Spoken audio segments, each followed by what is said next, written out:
Bana, Baba Levo leo wakati anahojiwa na chombo cha habari cha Wasafi Media akiwa pale katika kipindi cha jana na leo, mtangazaji Oscar Adelatilia, Baba Levo ameulizwa maswali mengi sana, lakini pia amepongezwa juu ya ushindi kwa kishindo na kuapa kuwa mbunge wa bunge la Jamhuri ya Muungano wa Tanzania kutoka katika jimbo la Kigoma mjini. Baba Levo ameelezea baada ya kuulizwa kwa nini ulimwandikia ile barua Instagram Zitto ambaye uliokuwa ukishindana naye katika kuwania nafasi ya ubunge. Baba Levo ameweza kuelezea kwamba yule ambaye aliyemshtaki baada ya ushindi kwa kishindo, kwa mujibu wa maelezo yake, aliweza kumfungulia kesi, lakini Baba Levo ameielezea hiyo na kusema kwamba sio yeye Zitto ndiyo aliyeenda kushtaki kumfungulia mashtaka, bali isipokuwa wanachama wa chama hiko ndio walienda kufungua mashtaka kupinga ushindi wa Baba Levo, Revocatus Chipando huyo. Basi bwana. Basi baada ya kuwa ameeleza yote hayo, Baba Levo alisema kwamba aliweza kuiandika ile message Instagram kwa sababu yule jamaa ni rafiki yake wa karibu sana Zitto, na kusema kwamba kwa yale ambayo yametokea Zitto anahusika na yeye. Sasa Zitto yeye akiwa kama mwalimu wake aliyemfundisha siasa, na aliweza kumtoa Dar es Salaam mwaka 2015 kumpeleka huko Kigoma kujaweza kumsaidia Zitto kuwa mbunge, na hilo jambo kweli liliweza kutimia.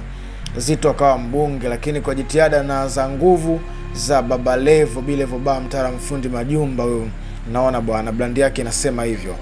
Basi aliandika ule ujumbe akiwa na masikitiko makubwa sana kutokana na kwamba kile ambacho amekifanya Zitto hajakipenda, kwa sababu alitakiwa na yeye awe katika mwongozo wa kuweza kuwa kiongozi, na alitakiwa Zitto aweze kujivunia kwa sababu aliyemfundisha ndiye anafanya vitu vikubwa zaidi. Na anasema kwamba kama jinsi alivyoeleza Bilevo ba mtaalamu fundi majumba, mbunge huyu amesema kwamba kama jinsi ilivyo siku zote hakunaga mwalimu ambaye anaweza akafika mbali zaidi kama tu asipokuwa na wanafunzi wa mfano, kwamba hawa watu mimi niliwafundisha. Unaona bwana, hata kama anapoenda kustaafu anajua kabisa hao niliwafundisha, na wao pia wamekuwa walimu au wamekuwa marais au wamekuwa katika nafasi fulani hivi. Kwa hiyo kitu ambacho kimemuumiza Baba Levo ni pamoja na Zitto kutokukubali kwamba Baba Levo ni mshindi. Lakini kitu ambacho tunapaswa kujiuliza nje ya maelezo ya Baba Levo kwamba Baba Levo kwamba itambulike amegombea ubunge kupitia Chama cha Mapinduzi CCM, na wakati ule ambao Zitto anashirikiana na Baba Levo walishirikiana katika chama cha ACT Wazalendo.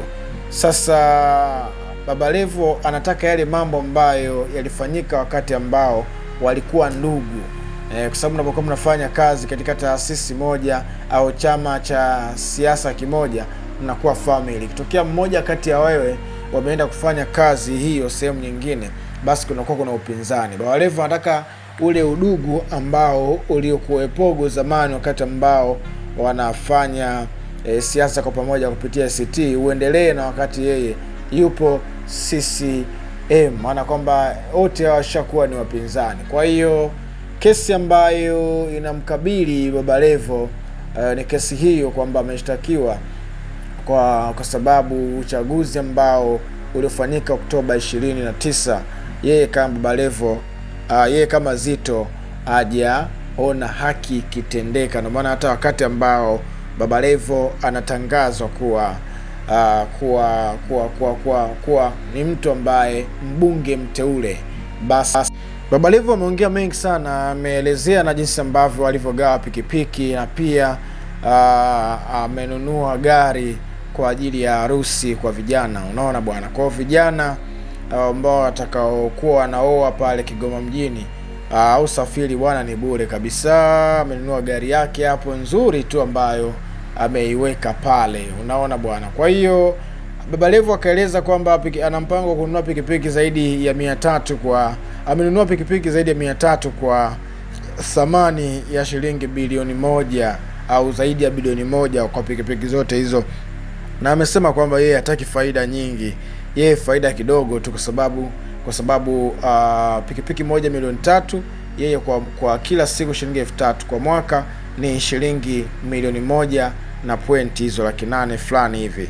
Kwa hiyo ni kama vile Baba Levo ametoa sadaka tu, baada ya mwaka mmoja pikipiki inakuwa ya bana. Hiyo ndio ilikuwa taarifa ambayo nimekuletea ya B Levo Bar, mtaalamu fundi majumba. Kama na wewe pia utakuwa na maoni yako, unaweza ukatoa maoni yako hapo chini ya video hii, kuna comment hapo chini. Lakini pia kama huja subscribe hii channel, basi nikwambie kwamba utakuwa unapitwa na mengi sana. Kwa ajili ya kupata habari mbalimbali za ndani ya Tanzania na nje ya Tanzania, fanya usubscribe. Lakini pia usisahau kushare na wengine waweze kuona. Like mtu wangu wa nguvu, alafu 5 itakuwa tena kwa ajili yako ya moto mzee wangu. Hivyo tu mzee wangu. Basi bwana, bye bye.